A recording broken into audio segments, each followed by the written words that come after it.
we've got loads of questions that have come in for you. Oh. Seemingly, we have quite a lot of Stoke fans that listen to the podcast. Hello, Stoke fans. Okay, first of all, Eamon wants to ask, how did you feel joining Liverpool being signed by Kenny? Friend of the show. Yeah, it was... There's a story to it, really, in terms of signing Kenny. I'd obviously... when I signed, I wasn't driving her, so I never had a licence.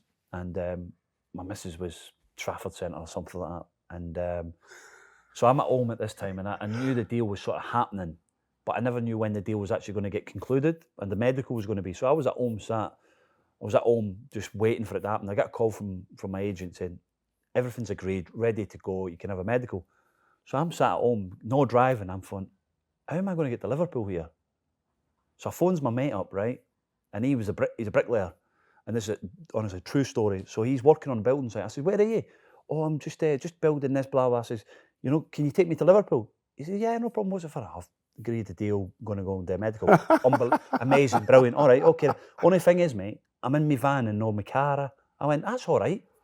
So he comes up, picks me up in his white van, drives to the training ground, the academy at Liverpool, in his white van, drops me off. Here's Kenny sat in his Merc. So I get to, Kenny comes out, meets and greets me, shows me around the academy, and then I go and do this medical. But yeah, my mate dropped me off in his white van. Did Kenny say anything? Was he like, lad? No, he didn't even. No, just like a new deal, a car. No, nothing. He was just like, didn't know what was happening. So he just got in, chauffeured me around. Kenny was chauffeuring me around. But there was obviously a story with that was, but 3 or 4 months before it, in the January window, before that, I went to Kenny's house to meet him. Yeah. And Maria was away in Spain, I think, in the house or something like that. And he was at home on his own. So it was like April time because the Masters was on. So I goes in Kenny's house with my agent and I was speaking to him and talking to him. And he's like, cup of tea? He went, yeah, right, flick the kettle on. So I'm flicked the kettle on Kenny's house and he's making the tea. I'm not too sure if the milk's out because Maria's been on holiday, so we'll need to In other words, Kenny don't know how to make the tea, is that exactly, yeah. But again, just an unbelievable, and Sam will know him really well, an unbelievable guy. Brilliant, really humble for what he's achieved. Fabulous. And as a person, never ever stopped to say... Mickey Taker, never stopped to say hello, always really welcome him, a great guy. We've had him on, we know. Okay, Sam, not this Sam, another Sam has asked, what is your best Ian Holloway story from your time together at Blackpool? Where do I want to start? a story that everybody will know is that we were playing Derby on Boxing Day, so we never trained Christmas Day. We had to meet at the hotel in Derby, and we get to the hotel, so we're having pre-match, and he said, lads, no meeting today, just go in that room, and if your name's underneath a teddy bear, you're playing. so we all goes in the room. So you see 7 or 8 lads like, I'm not playing. So here it's set up, 4-3-3, information. With teddies? With teddy bears. So he's obviously, Kim has put his wife, she's went and bought like 11 teddy bears, put them in a formation, and obviously my name was there, Charlie, pick your teddy up. And that was it. So that's how we... What does your teddy look like? I don't know what it was. It wasn't one that resembled you. No, hopefully no. It looked like Shrek. But so that's how we done the team talk, and that was it. And we went and won. Okay, we've had stories on this pod, but never anyone used Dislocated expectation. Just do something different. Man management, just unbelievable. Do something different. Okay, so my friend Robin, who is a Stoke fan, who always asks questions whenever we have a Stoke-related person on, messaged me because he wants to know. And to be honest, I didn't Google it because I just wanted to hear I wanted to see your reaction and just see what the answer was. And his simple question was, why did Stoke get relegated in 2018? You'll probably be zooming at because I missed the penalty. Is that why? I don't know. That's not the reason why. No, I missed the penalty against Brighton. Obviously, I took responsibility for that. Yeah. There was just a lot of things going on. Like I say, Mark had lost his job in terms of we'd finished top 10 for the 4 years. We got beat from Coventry, and again we were meant to fly to Dubai that night because FA Cup after the third round there was a bit of a break in time. Yeah. So Mark always used to take us to Dubai for winter weather trip. Brilliant. So he learned that off me. Yeah. So we get 5 days in Dubai, and we'd fly at night. We'd have a few beers and that, and the lads would have a game of golf, and it was just brilliant. The lads loved it, and we were back into the season. We were obviously flying because we'd had that holiday. Yeah. We got beat from Coventry in the FA Cup, and they cancelled it, and he got sacked on the way home. And then we changed managers, and within the dressing room again. We talk about characters, and it was a tough period for the club.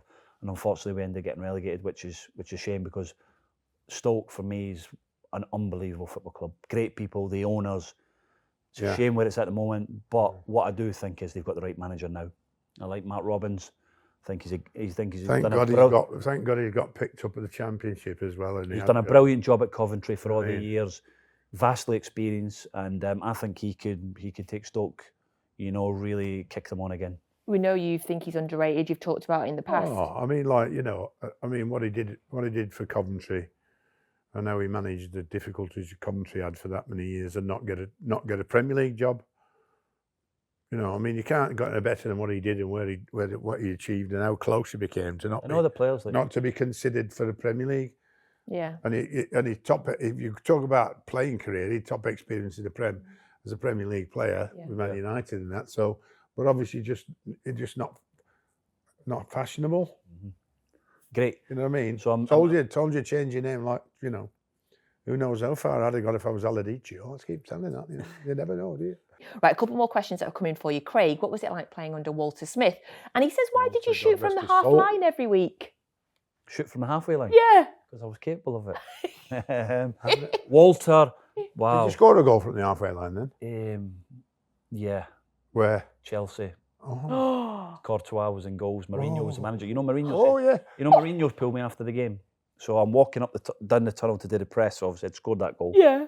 And Mourinho pulls me and said, "Do you know what? Ronaldo and Messi would love to have scored that goal." That's what he said to me. And Jose was like, they couldn't have done that. And I was like, wow, because I was like Jose. Yeah. I was like, but yeah, I scored from 67 yards it was. I once called a horse 67 yards. Wow. That's was it a winner? Hopeless. but what I'd say is that that was the reason why. And going back to Walter Smith, Sam will know really well. A guy that could walk in a room and change the whole complex of it. Top man. And I'm, by the way, top players. I'm talking about like Scotland. Yeah. I was Rangers and I was a kid. And one story about Walter was that we went to LA for a end of season game, and we'd all had a few drinks, and we played LA Galaxy. And I thought it was I was young, and I thought, oh, we'll just have a few drinks, enjoy it. And I thought the game, it's only a friendly and blah, blah. So I played 45 minutes, and he come in at half time, and I'd never seen any manager like it. Ripped the tactics board down, went through me like God knows what. You will never play for this club again. And I was like, it's only a friendly. There is no friendlies at this football club. Don't you ever disrespect this football club, thinking you could swan round. He went through me, and I was like, honestly, I just went white, like I was gone. He lost it. And it was like, you embarrass yourself, you embarrass this football club playing like that. Don't think that. You ever learn, you've got to learn from this. But an absolute gentleman, Amazing guy. Yeah. But just set me a tone of terms of a young player thinking, you think you can do what you want to do? Absolutely no chance. And that's what we do. We're at a big club. You have to be at it every day. No matter if it's a friendly or a Champions League match, we need to win. And that was the way he thought. It was brilliant. We were together in Australia on the tournament. I was at Blackburn, and he was at Rangers. Archie. And he came with McCoist, Durant, and himself. And then I got my mob, like you mean.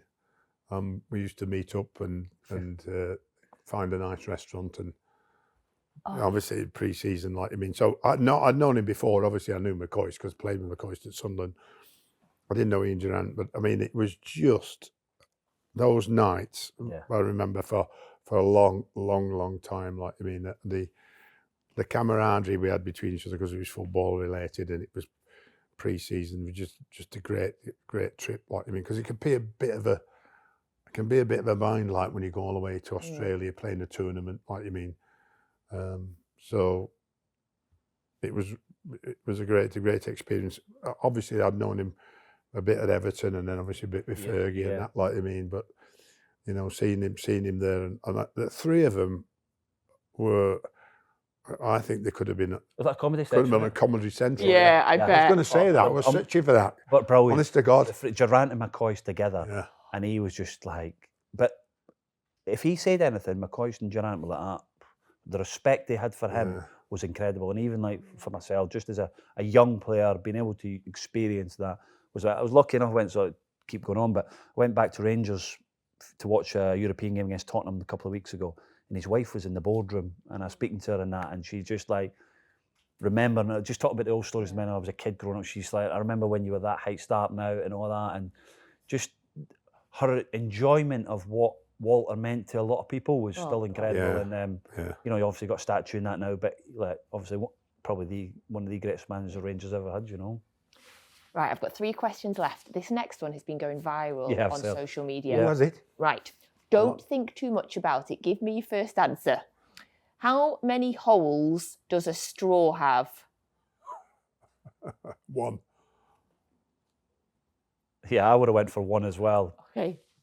I saw a video where the Premier League asked a load of Premier League footballers, and the thinking, it's 1, isn't it? It's just 1 continuous hole. Yeah. Yeah. But people will say it's 2 ends at each end. Yeah. But it's 1 continuous hole, so it's 1. There you go. Premier League footballers, there's your answer. There's a hole in 1 for you. Yes. Right, I've got 2 questions left for you. For this one, we'd like you to choose 1 attribute from each of the following managers that you've had. So give us the first attribute that comes to your mind. Quickfire this. Quickfire, yes. Genuine quickfire. And we've had 4 of the 5 of these on the podcast. We just need Brendan Rodgers to come on at some point. We'll start there. Brendan Rodgers. Articulate. Okay. Tony Pulis. Driven. Ian Holloway. Madman.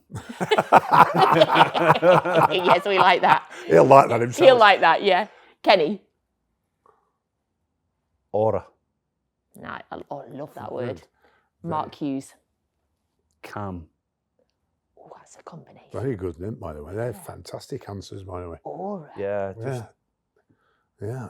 calm's like, Mark was always calm in that, and but could explode.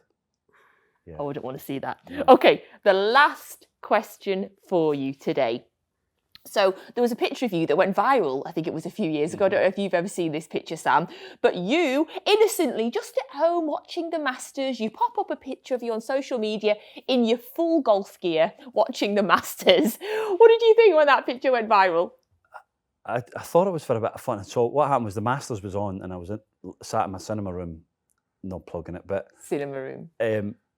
Somebody took a picture of me and sat in there, and I just put it in just for a bit. Who of was banter. it? Do you have your friends in or something? Yeah, my mates were round in that, so Oh, I just right. dressed up for the Masters. Don't want the missus then. No, full white Nike outfit with a golf on and that. But I've actually got a picture of people. I don't think I've shared it, but I was actually like before it. I took a picture of myself with my golf clubs outside my front door, and actually my golf clubs were in the cinema room at the same time. But that wasn't in the picture yet. But just for a bit of banter, I just dressed up because it was the Masters.